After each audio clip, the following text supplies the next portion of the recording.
یہی ہے کہ اس کو ایک پوری دے دو اور یہ ٹوکرا جو ہے رہنے دو، یہ مان نہیں رہا، یہ مانگتا نہیں. لیکن آپ کی تجویز اور آپ کی دانش اور آپ کی عقل جو ہے یہ بالکل آپ کی دستگیری نہیں کر سکتی. مانگنا اس طرح سے ہے کہ اے اللہ میرے لیے جو بہتر ہے، میں تقاضائے بشری بھی رکھتا ہوں، میں انسان بھی ہوں اور میری آرزویں بھی بہت زیادہ ہیں اور میری کمزوریاں بھی میرے ساتھ ساتھ ہیں اور تو علیم مطلق ہے. مجھے کچھ ایسی چیز عطا فرما جو بہت دستہ انداز میں کہتا ہوں کہ جو مجھے بھی پسند آئے اور میرے ارد گرد رہنے والوں کو اور میرے عزیز و اقارب کو بھی پسند ہو اور اس میں تیری رحمت بھی شامل ہو. اگر جو یہ کہ اللہ جو کرے وہ ٹھیک ہے، ہم کو عطا کرے، اللہ آپ کو فقیری عطا کر دے. آپ ایک سی ایس ایس افسر بننا چاہتی ہیں یا ضلع ناظم بننا چاہتی ہیں تو ایسی دعا ہونی چاہیے کہ یا اللہ مجھے ضلع ناظم بھی بنا دے اور پھر ویسا نیک بھی رکھ کہ رہتی دنیا تک لوگ یہ یاد کریں کہ باوجود اس کے کہ اس کو ایک بڑی مشکل درپیش تھی اور انسانوں کے ساتھ اس کا بہت کڑے روابط تھے، لیکن پھر بھی وہ اس میں سے پورا اترا اور کامیاب ہو. تو اس میں یہ ایک باریک بات نوٹ کرنے کی ہے. پھر بعض اوقات آپ دعا مانگتے مانگتے مانگتے مانگتے بہت لمبی عمر کو پہنچ جاتے ہیں، پورا نہیں ہوتا. تو بعض اوقات اللہ آپ کی دعا کو ڈیفر بھی کر دیتا ہے کہ ابھی پوری نہیں کرنی، آگے چل کر کرنی. جیسے آپ وہ کیا ہوتا ہے ڈیفینس سیونگ بانڈ لیتے ہیں، اب لیتے ہیں 10 سال کے بعد وہ میچور ہوتے ہیں. آپ کہتے ہیں یہ بچہ ہو گیا، اب اس کے نام کا ڈیفینس سیونگ سرٹیفکیٹ لے لیں، اس کو آگے چل کے اس کا انعام ملے. تو اللہ بھی کہتا ہے اور وہ بہتر جانتا ہے کہ اب اس کے لیے یہ چیز عطا کرنا غیر مفید ثابت ہوگا، ہم اس کو آگے چل کر اس سے بھی بہت بڑا انعام دیں گے بشرطے کہ یہ صبر اختیار کرے اور ہماری مصیبت کو سمجھنے کی کوشش کرے. تو دعا کو خدا کے واسطے ایک معمولی چیز نہ سمجھے. پہلی بات تو یہ ہے، اور یہ تو چھوٹے سے میرے مشاہدے میں بھی آئی ہے کہ یہ بہت اہم چیز ہے. جیسے کہ اللہ خود فرماتا ہے کہ جب تم نماز ادا کر چکو تو پھر پہلو کے بل لیٹ کر بیٹھ کر میرا ذکر کرو، یعنی میرے ساتھ ایک رابطہ قائم کرو. جب تک یہ تعلق پیدا نہیں ہوگا، جب تک یہ ہاٹ لائن نہیں لگے گی، اس وقت تک تم بہت ساری چیزیں جو ہیں سمجھ نہیں سکو. تو ہم نے ان کے کہنے پر، بابا جی کے کہنے پر اس پہ بڑی توجہ دی کہ جو بات چاہتے تھے اس کو بڑے خوشخط انداز میں لمبے کاغذ پر لکھ کر لپیٹ کر رکھتے تھے اور اس کے اوپر یوں حاوی ہوتے تھے کہ وہ تحریر اور وہ دعا ہمارے ذہن کے نہا خانوں میں ہر وقت موجود رہتی تھی. پھر کوئی صاحب مجھ سے پوچھ رہے تھے کہ جب وہ پوری ہو جائے تو پھر کیا کریں. تو میں نے کہا تھا کہ اس کاغذ کو پھاڑ کر، اب ظاہر اس میں کوئی آپ نے بہت پاکیزہ باتیں بھی لکھی ہوں گی کیونکہ انسان کی آرزو خالص میٹیریلسٹک یا مادہ پرستی کی دعاؤں کی بھی نہیں ہوتی، کچھ اور بھی مانگتا ہے. تو اس کو آپ پھاڑ کے پرزا پرزا کر کے کسی پھلدار درخت کی جڑ میں اسے دبا دیں. یہ احتیاط کی ایک بات تھی، وہ تو آپ خود بھی سمجھتے ہیں اور جانتے ہیں کہ ایسے کاغذوں کا کیا ڈسپوزل کیا جانا چاہیے.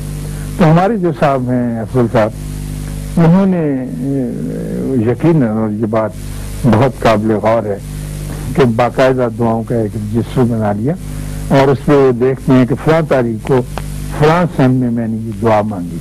کچھ دعائیں چھوٹی چھوٹی معمولی معمولی ہوتی وہ مانگی تھی اور پھر وہ نکال کے دیکھتے تھے کہ یہ اس سن کو مانگی ہوئی دعا اس وقت آ کر پوری ہوگی، اس سن میں مانگی ہوئی دعا جب جا کر پوری ہوئی، کئی بہت قریب قریب پوری ہو جاتی.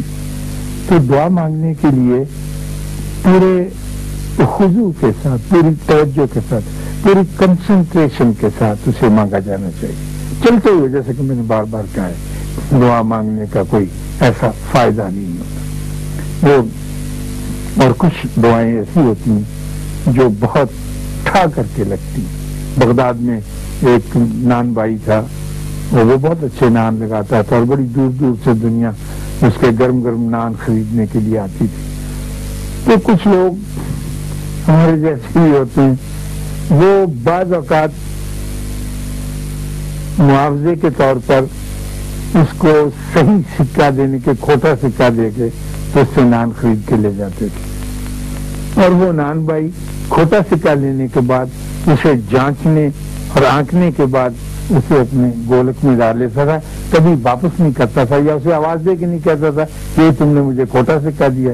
تو بے ایمان آدمی وہ اسے محبت سے لے کے رکھ لیتا تھا. اور جب اس کا آخری وقت آیا تو اس نے پکار کر اللہ سے کہا، دیکھیے یہ دعا کا ایک اور انداز. اس نے کہا، اللہ تو اچھی طرح سے جانتا ہے کہ میں تیرے بندوں سے کھوٹے سکے لے کر انہیں اعلیٰ درجے کے خوشبودار گرم گرم صحت مند نان دیتا رہا اور وہ لے کر جاتے رہے. آج میں تیرے پاس جھوٹی عبادت لے کر آ رہا ہوں اور کھوٹی عبادت لے کر آ رہا ہوں، وہ صحیح نہیں تھی. میری تو سے یہ درخواست ہے کہ جس طرح سے میں نے تیری مخلوق کو معاف کیا تو بھی مجھے معاف کر دے. میرے پاس اصل عبادت نہیں ہے، صرف یہ کھوٹی عبادت ہے جو لے کر آ رہا ہوں. وہ پھر بزرگ بیان کرتے ہیں کہ کسی نے ان کو خواب میں دیکھا ایک اونچے مقام پر فائز تھے اور اللہ نے ان کے ساتھ وہ سلوک کیا تھا جس کے وہ مطمئن نہیں.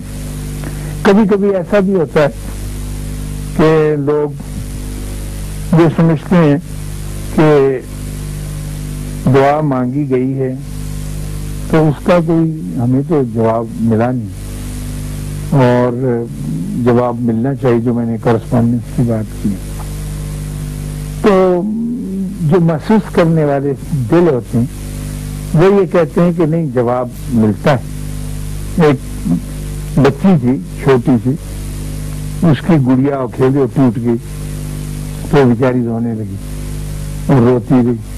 اب جیسے بچوں کی عادت ہوتی ہے تو اس نے کہا کہ اللہ میاں جی میری گڑیا جوڑ دو، یہ ٹوٹ گئی. تو اس کا بھائی ہنسنے لگا کہ بھائی یہ تو ٹوٹ گئی ہے اور یہ جڑ نہیں سکتی، لیکن مجھے اس کے جڑنے سے کوئی تعلق نہیں ہے. میں تم سے یہ کہتا ہوں کہ اللہ میاں نہیں جواب دیا کرتے، اللہ میاں کو تو بڑے بڑے کام ہوتے ہیں، تو انہیں پکارے. اس نے کہا نہیں، میں اللہ میاں کو ضرور پکاروں گی اور وہ میری بات کا ضرور جواب دیں. اس نے کہا اچھا کیے جا. تو وہ چلا گیا.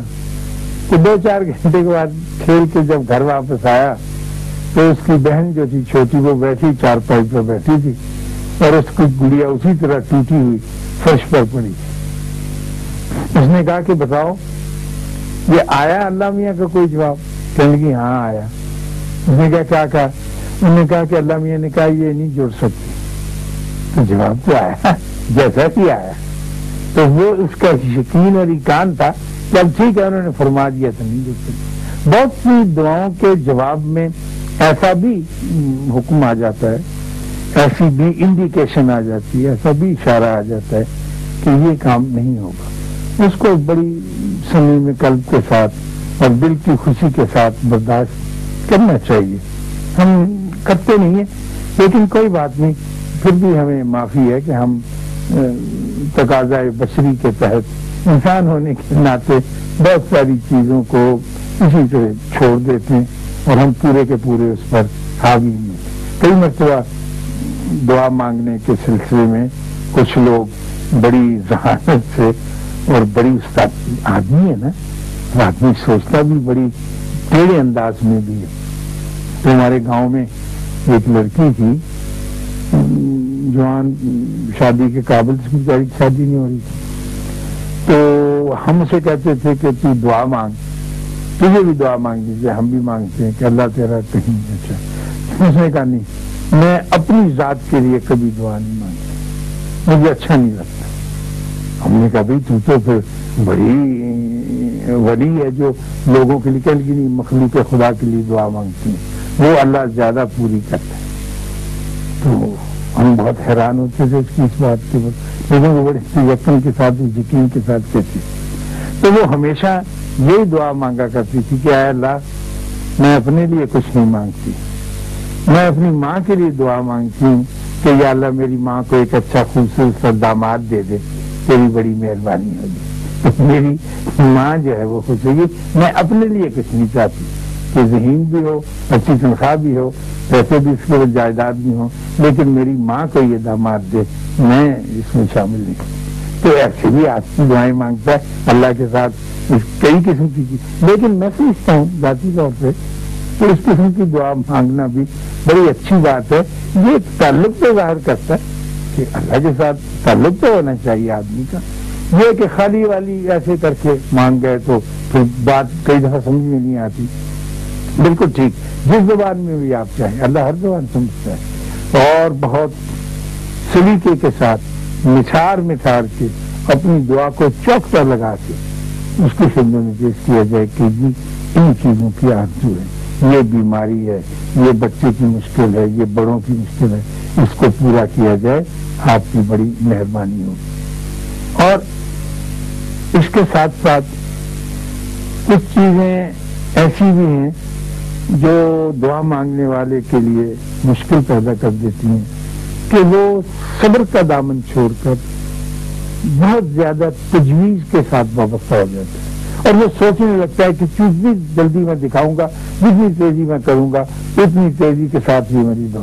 وہ ہر جگہ, ہر مقام پر, ہر ایک سے یہی کہتا کرتا ہے. اگر وہ کبھی یہ تجربہ کرے کہ میں نے عرضی ڈال دی ہے اور بلکہ لکھ کر ڈال دی ہے, تو اب مجھے آرام کے ساتھ بیٹھ جانا چاہیے, کیونکہ جو بڑے دربار میں عرضی گئی ہے اور اس کا کچھ نہ کچھ فیصلہ ضرور ہوگا.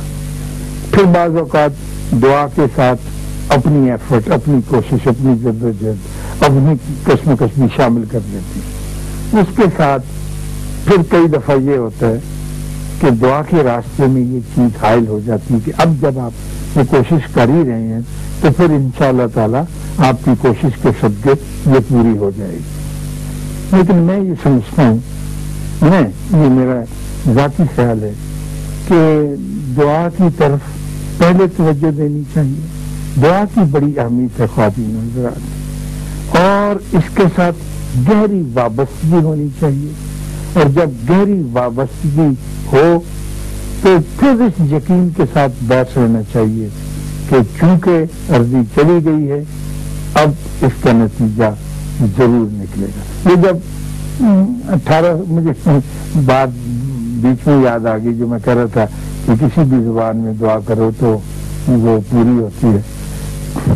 تو 1857 میں جب انگریزوں اور مسلمانوں کے درمیان آزادی کی جنگ جاری تھی اور مولوی حضرات اس جنگ کی رہنمائی کر رہے تھے اور بھر بھر کے توپیں چلا رہے تھے, تو خاتمے پر ایک مولوی نے ایک انگریز سے کہا کہ حیرانی کی بات ہے کہ ہم جو بھی تجویز کرتے ہیں وہ پوری نہیں ہوتی, اور آپ جو بھی کام کرتے ہیں ہر جگہ پر آپ کو کامیابی ہوتی رہی ہے, اس کی کیا وجہ ہے؟ تو انگریز نے اس سے کہا کہ دیکھو مولوی صاحب, ہم ہر کام کے لیے دعا مانگتے ہیں. تو مولوی صاحب نے کہا دعا تو ہم بھی مانگتے ہیں. اس نے کہا ہم انگریزی میں دعا مانگتے ہیں. تو مولوی ذرا خاموش ہو گیا. انگریزی کا ایک بڑا دبدبا, ایک بڑا اس کا ایک طرح خاص ہے, تو وہ کہنے لگے شاید انگریزی مانگی ہوئی دعا جو ہے وہ کامیاب ہوگی. لیکن یہ ضروری نہیں ہے کسی بھی زبان میں دعا مانگی جائے, لیکن سمجھ میں قلب کے ساتھ مانگی جائے, دل ضرور اس میں اپلائی کرے تو وہ کامیاب ہوتی ہے. اب میں آپ سے اجازت چاہوں گا. میری دعا ہے کہ اللہ آپ کو آسانیاں عطا فرمائے اور آسانیاں تقسیم کرنے کا شرف عطا فرمائے.